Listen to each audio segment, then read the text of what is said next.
thanks for coming back to my channel or for visiting if this is your first time here. So today I'm going to teach you how to make a pencil case. These pencil cases don't take a whole pile of fabric, so they are a fantastic project to do some upcycling. I have some here that I made using old pair of jeans. So is this one? How cute. I have incorporated the original stitching of the pants. This also used to be an old pair of pants, and I had a bit of velvet left from an upholstery project. So these are really fantastic to use up what you've got. So I'm going to show you how to put together a pattern for it. So it took me a moment to come up with the perfect size for these, and how I did land on the perfect size. I have, look how fancy this is. So this is my pattern, and I encourage you to make a pattern for yourself. You can use a cardboard from an old cereal box, because if you are planning on doing an upcycling project, it is so much easier to lay an actual pattern on a piece of you know, whatever fabric you're using up, instead of just measuring, going off the measurement. So I encourage you to make a pattern. And how you do that is you take your regular A4 sheet of paper, like a printer paper, and you measure 6 inches. You make a mark on the short side, 6 inches here, 6 inches here, draw a line, and that is the pattern. So very easy peasy. So you can draw that on a piece of paper and then trace it onto a cardboard. So the measurement is 6 inches by a little bit, a smidge more than 11.5 inches on the long side. So once you have your pattern ready to go, you can go and cut your fabric, and I'll show you what we need. So for your pencil case, once you have your pattern traced, you will need to cut that 6 times. You will need 2 pieces of lining fabric. You will need, this is going to be my outer fabric, and as you can see, I've used an old pair of jeans. And you will also need to cut 2 pieces of interfacing, because the outer fabric needs a little bit of body, and even though denim is quite stiff, I like to add a little bit to the stiffness. So other than those 6 pieces of fabric, you will also need another strip, and this is to make those little tab pieces, and this measures 2.5 inches by 6 inches. I will have all these measurements in the description box down below. You will also need a zip. Now this pouch is going to be about 11 inches when we take away the seam allowance, but I personally like to have my zip way longer. I just went to my local upholstery place and they had these on sale for €1, so I just went ahead and bought loads of them. This is, as you can see, way too long, but it will just make it so much easier to work on this project if you have a longer zip. So first thing we're going to do, we're going to prepare our tabs, and for that we're going to take our strip, we're going to fold it in half, and we're going to press it to create a crease in the middle. And once we have a crease in the middle, we're going to fold each side to the crease in the middle, one side, and then the other side. Okay.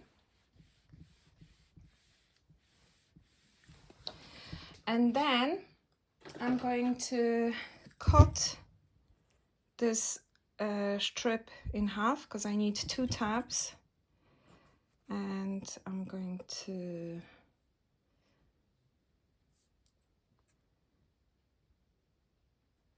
cut that in half, like so. And once that's cut, I'm going to fold them in half. I'm not even going to stitch them. All the raw edges are concealed on the inside, so I'm not going to bother to top stitch them, because that's the kind of lazy seamstress I am. Okay, so we're going to give them a press and they are ready to go. Next thing, we're going to interface our outer pieces. I have my outer pieces cut and my interfacing cut as well. I'm using fusible interfacing, so I'm going to flip this to the wrong side of the outer fabric and the shiny side of the interfacing down, and I'm going to turn off the steam on my iron, and I'm going to press the interfacing. Remember, we do not move the iron, we don't shimmy it around, we don't go all up and down, we just press. Okay, like so. So I just fused both of the pieces, and I'm going to leave them to rest for a second, because they are like freshly baked cookies. If you move them, they will crumble in your hand. So let them cool, let them set, and then you are ready to go. So first point of protocol is inserting the zip. I have my one outer piece right side up on my cutting table. I'm going to take my zipper and I'm going to lay it down, the teeth of my zip down. See where the pull is? Okay, so that's facing down. And then I'm going to sandwich that zip in between my outer and my lining piece, like so. Okay, so once I figure out what goes where, I'm going to open the zip and pull that pull away. I'm going to line the zipper tape flush with the top edge, and the short end of my zipper tape is going to be flush with the short end of my outer fabric. And I'm going to put my lining on top, and I'm going to grab a pin, if I can find one, and I'm just going to put one pin in here. I'm not even going to pin all the way, because I'll just control this as I go. Okay, so my machine is threaded with the coordinating thread. I have my zipper foot on. I have my one pin there. I'm going to line everything up. I'll remove that pin and I'm going to start stitching, remembering to back stitch. Okay, and then I'm going to keep stitching, and I'm going to make sure everything is lined up as I go. I can feel with my finger where the ridge of the zipper is. So one side of my zipper is in. I have stitched it using 2.5 stitch length on my sewing machine. As you can see, everything is looking really nice. So now, to determine what to do next, because we need to do the other side of the zip, but it's kind of confusing to figure out what goes where. So what helps me is to close the zip. So once I have the zip closed, then it's kind of more obvious to me what needs to go where. Okay, so I have my zip closed, and I want the right sides of my outer fabric to be facing. Okay, so that goes here, and then the other lining piece is facing the right side of my other lining piece. Okay, so I put one pin so that I know exactly that everything is in the right position. The right sides of my outer piece are facing, and when I flip it, the right sides of my lining are facing as well. And I only just put one pin in there. That is all I need, but if you need to pin all the way, go ahead and do that. Now before I start stitching, I'm going to open that zip to keep him out of the way, because I don't need it right now, and it's easier to handle this situation when I can have the zipper pull out of the way.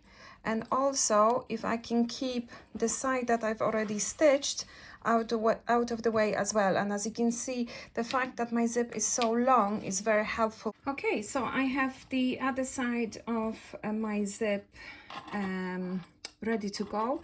The short edge of my zipper tape is flush with the short edge of my fabric. The long zipper tape edge is flush with the edge of my fabric, and it's sandwiched in between my lining and my outer piece. I have my one pin in, and I'm going to remove that because we do not stitch over pins. I'm going to back stitch, and with 2.5 stitch length on my sewing machine, I'm going to stitch the other side of my zipper tape. I just finished stitching my my zip in, and I am a good girl and I remembered to back stitch. Okay, and that's done. So I'm at my ironing board now. My zipper is in. I'm going to give it a press, and after I press it, I'm going to do a top stitch. Now the way I like to press it, because as you can see, the where the seam here is in the middle, it's kind of poking in. So what I like to do, I like to flip it to the lining side and then pull my lining to line with my outer piece, and then kind of just tug on the whole thing. And I'm going to give it a press, making sure not to iron over my zipper teeth because they're plastic, and if you hit them with the steam, with the heat, they are going to melt. And my camera is falling down on me. So now I'm going to give the other side a press as well. I pulled my lining towards the edge of the fabrics lining, and I'm going to give them a press. Now as you can see, my lining and my outer fabric, they're not lining up perfectly, and that's fine. When you insert the zip, things can shift a little, and as I always say, you know, we're not in the business of producing perfection here. Perfection doesn't exist, so we're not going to worry too much about it. It's going to be fine. So now that I have everything nice and pressed, I'm going to bring this to the sewing machine, and we're going to do a top stitch along the zipper tape. Why do we do that? Is to pretty much keep the lining away from the zip, so it doesn't get stuck in the zip when you open and close it. So I have my zipper foot still on. I am going to use the edge of my zipper foot as a guide. I'm going to line it with this edge. I'm going to open this zip and keep it out of the way, and I will also increase the stitch length on my sewing machine to 3.5, purely because it looks nicer, and I'm going to do a top stitch along the zipper tape. So now I got to the end of my other side, and I'm going to back stitch. So my zipper is done. I'm absolutely loving this mustard top stitching. I think that if you can't match things perfectly, make them stand out, make them a feature. Okay, so the next part, we're going to sew the outer pieces together and the lining pieces together. And for that, we're going to half close that zip. We're going to flip it so the right sides of our outer and the right sides of our lining are together. Okay, so I'm going to pin this side, and we're only stitching this edge. Okay, we're going to back stitch at the beginning, and at the end we're going to stitch it with 3/8 of an inch seam allowance, and we're going to use 2.5 stitch length.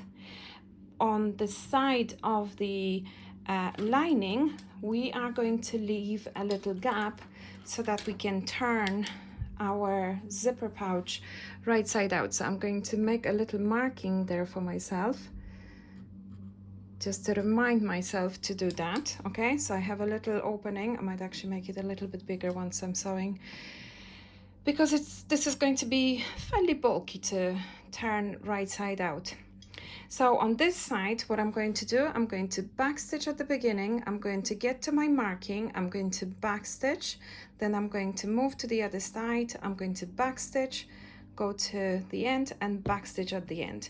If in doubt, if you should backstitch or not, backstitch anyway. So I have my regular presser foot back on. I'm going to use the edge of my presser foot as a guide to keep 3/8 of an inch seam allowance, and I'm going to remove that pin. I'm going to backstitch, and I'm going to make sure that the edge of my presser foot is flush with the edge of my fabric, and I'm going to stitch all the way. I got to the end of it, and I'm going to backstitch, and now I'm going to move on to the lining. For the lining, I'm going to backstitch, and then I'm going to stitch all the way to that marking that I made where the opening is going to be. I'm going to backstitch. I'm going to lift my presser foot. I'm going to move to the other marking. I'm going to backstitch, and then I'm going to stitch all the way and backstitch. So I'm at my ironing board now. So what we have done so far, we have stitched the bottom edge of the lining and the bottom edge of the outer fabric, and the sides are still flapping open. I'm going to reach inside, I'm going to open that zip. Okay, and we're going to press our seams open. We're going to press this seam open to make it lie nice and flat. Why do we do that? This is my sample piece. This seam here is the seam that's on the bottom of your pencil case, and you don't want any bulk in there. Okay, so that's why we're going to open this seam and press it nice and flat like so. Now we're going to do the same thing for our lining pieces. We're going to open these seams, but remember we have this opening here, okay? So we're just going to open this and press with our fingers. Again, this is a lovely cotton fabric and it presses beautifully, so it's enough you kind of run your fingers there.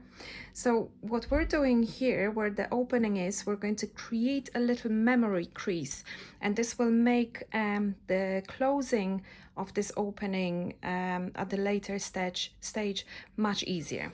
So we're going to, using a good bit of steam, we're going to open this seam and create a little crease here where the opening is. Okay, so the next step is to close the sides.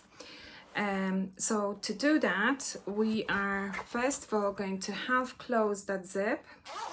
Okay, now we want to leave half of it open, because if you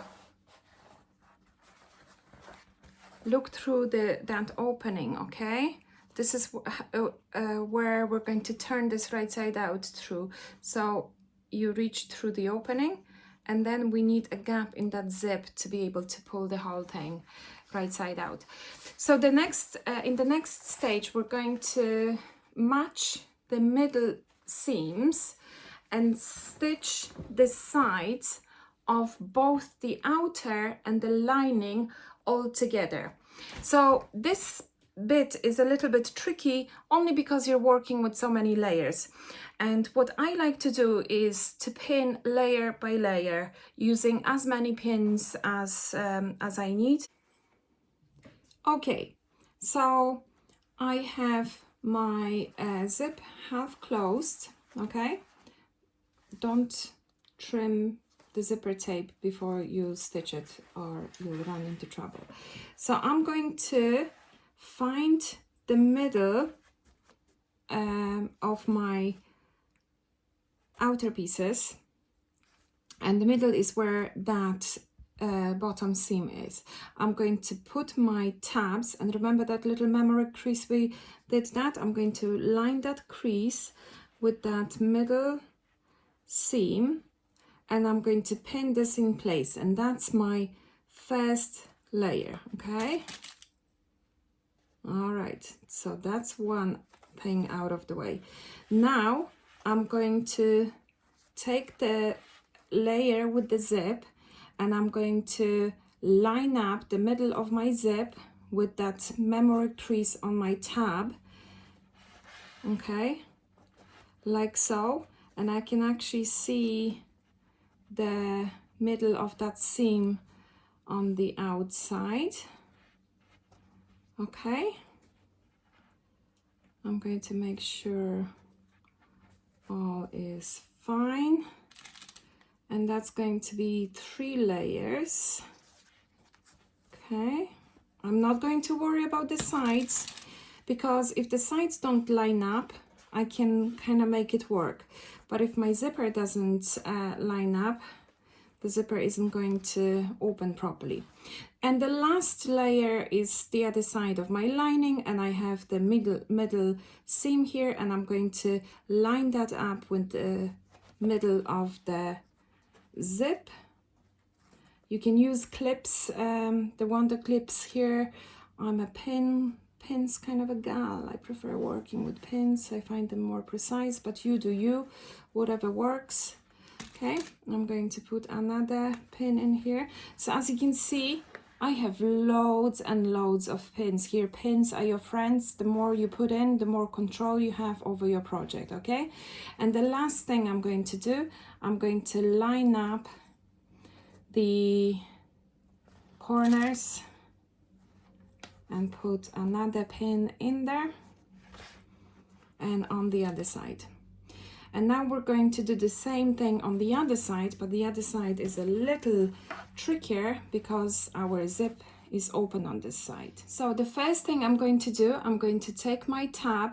Remember, your tabs have to go in between the outer layers. Okay, so it goes in between the outer of your zipper pouch. I'm just going to pull out, and that is because you want them to stay on the outside. Okay, so the first thing I'm going to do is put that tab, and I'm going to line up that memory crease with that seam in the middle that we pressed open.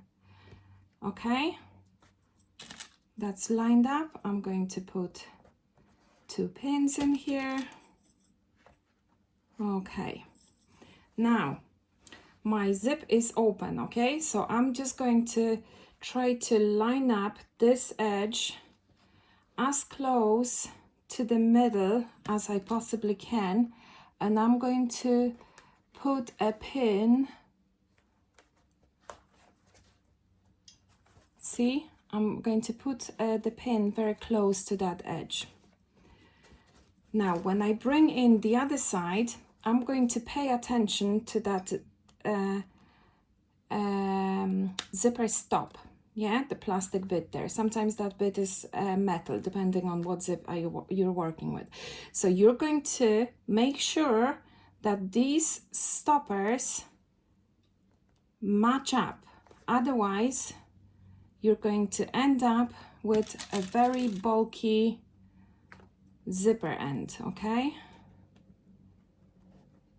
All right, so I have them pinned very closely, and my stoppers are in the same point. And the last bit is this seam has to line up with the middle there. Again, I'm going to use pins, but you do you. I'll put one here,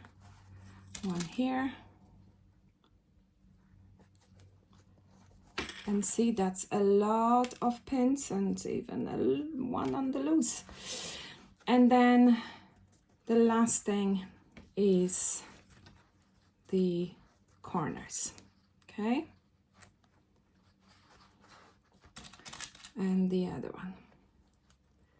Okay, so you have everything lined up and pinned, and we're going to stitch through all 4 and even 8 layers, because remember we have the tabs there, we have the zipper tape, so it's a lot of layers, and your machine mightn't be happy with that.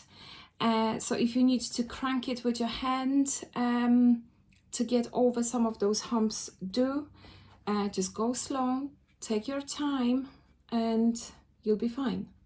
Okay, I'm at my machine, and I am going to remove my first pin.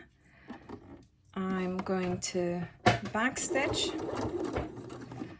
I'm keeping the edge of the presser foot flush with the edge of the fabric.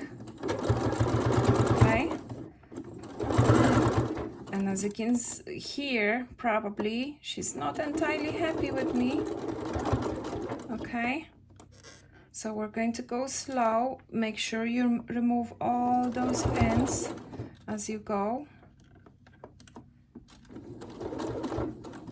Okay, and just keep going. It's going to be fine. And we're going to backstitch at the end. Phew, that was tough, wasn't it? But we did it. So now that we stitched over both sides, we can trim the excess zipper. Now I would discourage you from using your fabric scissors to cut that. I have paper scissors here, and I'm going to trim that.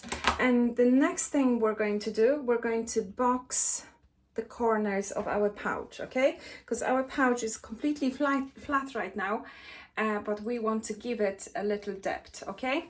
So what we have done now, we stitched that seam, and now we're going to do those seams, okay? And I'm going to show you how. So I'm going to take my quilting ruler, and I'm going to measure 1 inch from the edge. Now on this side where we have the fabric folded, that's going to be your edge, but on this side where the seam is going to be your edge. So you're going to measure 1 inch from that seam, okay? That's 1 inch, and then between the fold here and here is 1 inch.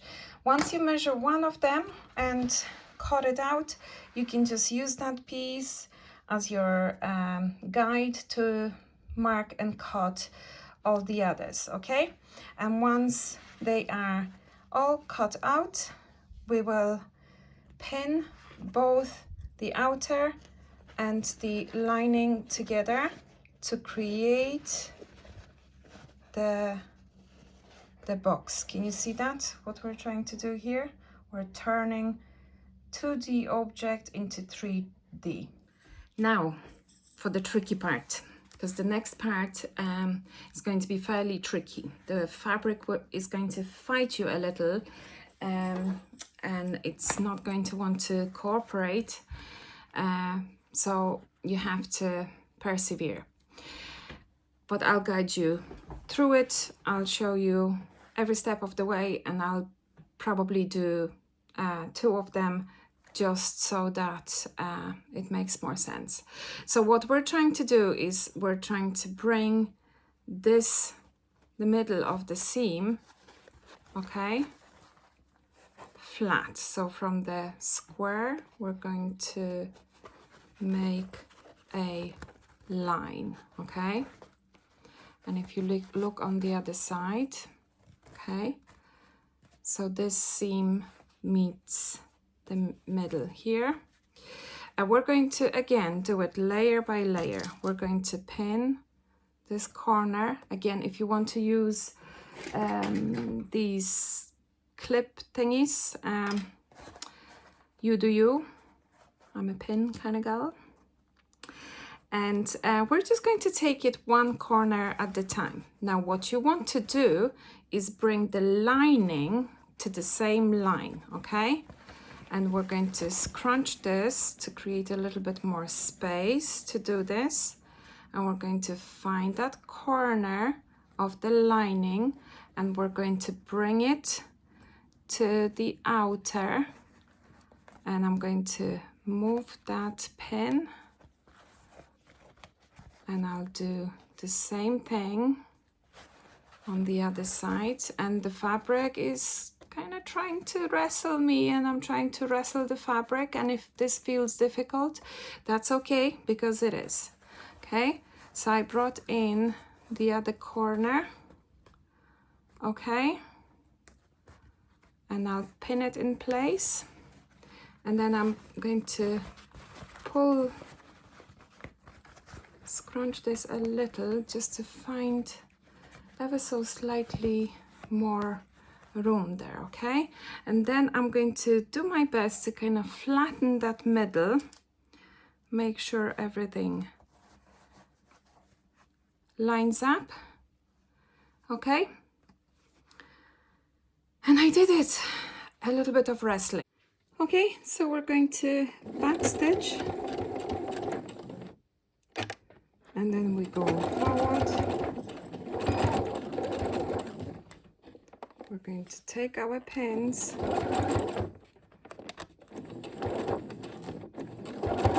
Okay. And we're going to backstitch. Okay, so that's one side down and we have 3 more to go. So it's even tricky to find the other one. There it is. Okay, so here we go again. We're going to make a line from that square. Okay, we found the middle, we found the sides. We're going to pin them as soon as we get them in position. Yeah, and then we will wrestle the rest of it to bring this in line, okay? So I'm going to scrunch this up to make a bit more space, okay? And I'm going to find one corner, okay, line it up, put that pin in, find the other corner, okay, transfer that pin, okay, and then make sure that that middle is as flat as we can get it. Okay, so that's second one down, 2 more to go. Now, that was tough, wasn't it? But listen, you persevered and we're here with a creature that resembles nothing. It looks like you've done something wrong. You haven't. You did fantastic. I'm very proud of you. So now, the exciting part. We are 1 stitch away from finishing. Yay! So, wrestle around with it a little more and find that opening that we left in the lining. Stick your hand in there until you reach the zip, okay? And just pull it. Go gently because there's a lot of bulk, all those kind of very stiff seams. Look, it's starting to look a little bit like a pencil case.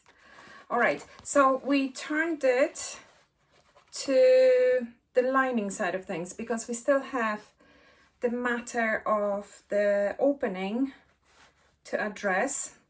So I'm going to push the rest of the bag out of the way, okay, so that I can focus on this seam. And remember, we created this little memory crease there, and now when we pull this together, look, it lies nice and flat and super duper neat. I'm going to grab my pins and I'm going to pin this opening, You don't have to. If you're feeling particularly adventurous, don't, but I like to pin things. So I'm going to put the pin where that hole starts. See, when you run your pin in there, that's where it starts. I like to put one at the beginning, and I'm going to start slightly beyond that and back stitch, okay? And I'm going to do the same thing on the other side, okay? I will find, sometimes it's hard to see where you started. There you are. And I'm going to put the pin at the beginning. I'm going to push in, and I might just put one in the middle, why not? Okay. All right, and then I'll bring this to the sewing machine, and I'm going to stitch very close to the edge to close that opening. Okay, so well done. This is beautiful. If you like this video, give it a like and all the usual YouTube stuff. And if you make your very own pencil case using this tutorial, please tag me on Instagram. I would love to see what you make. And again, thank you so much for popping by.